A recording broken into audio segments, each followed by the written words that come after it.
Nikki Haley gave a hint to President Trump not too long ago that, hey, she was going to need some time off. So this is not about some sort of rift between the president and Nikki Haley. This is not about Nikki Haley running for president in 2020. She says that she needs some time off. But that is a bit curious. You know, we just heard her explain why she wants the time off. Yeah, there's a little bit of stuff going on there. But then again, she really hasn't even been in her position for 2 years. So this has got to strike at least some people around the White House as curious. It's striking everyone around the White House as curious, Graham. The question everyone is asking not only is why, but why now? When she is achieving so much at the UN and also ahead of midterms. She's one of the more popular, if not the most popular, member of the president's cabinet. And the sense that I got from a member of her staff just a couple of weeks ago when I was in New York covering the United Nations General Assembly is that Haley was very much enjoying her job, that she was thriving in it and enjoyed working with other countries and other diplomats. So in asking why, I feel like at this moment, this White House and even other agencies involved with this White House don't quite have the answer as to why. Of course, we heard Haley say that she believes, in term limits, right, and that she feels like by the end of the year, this said that the UN mission is going to need new blood. But also you have to look perhaps at the confirmation process. She does know perhaps that she was leaving, and announcing ahead of the midterm elections puts this administration in a better place for confirmations. We just went through a really ugly one with Kavanaugh, and we saw how that process broke down. It's going to be hard for Democrats to ensue on another battle like that ahead of the midterms when they got blasted for how they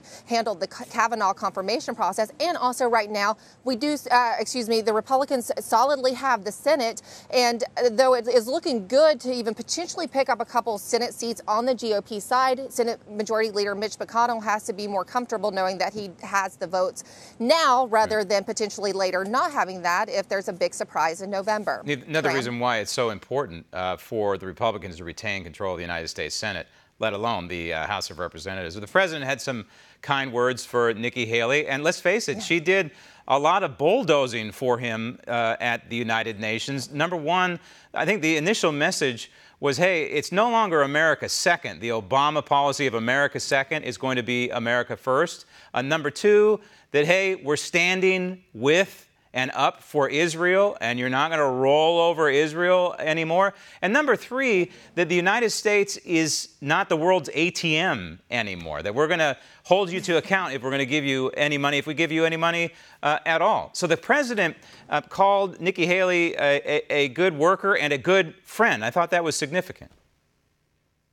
Yeah, it was. And when you mentioned the Israelis, they're going to be extremely sad to see her go, Graham. I talked with the Israeli delegation again when I was in New York to cover UNGA, and they just sang her praises. They said that they think she is the best ambassador to the UN from the U.S. and other diplomats I talked to sang her praises. Particularly, she was very good. There's a lot of things you saw on television, but you didn't see the way she worked behind the scenes, and she was really working to specifically even unify the women of the UN. So she was very highly regarded and respected. Like the president said, there's a couple of countries that really didn't like her because of the strong stance she took at the UN and the new face she put on America at the UN. But for the most part, he listed so many of her accomplishments, and I won't go through them right now, but just telling you what you don't necessarily see. She was also very highly respected behind the scenes. But you know, let's face it, she's also a reflection of the president's policy. So she was, we would assume, carrying out what the president wanted. She just did it in her own fashion, which apparently is a pretty good fashion. Now, only about 30 seconds left, Emerald.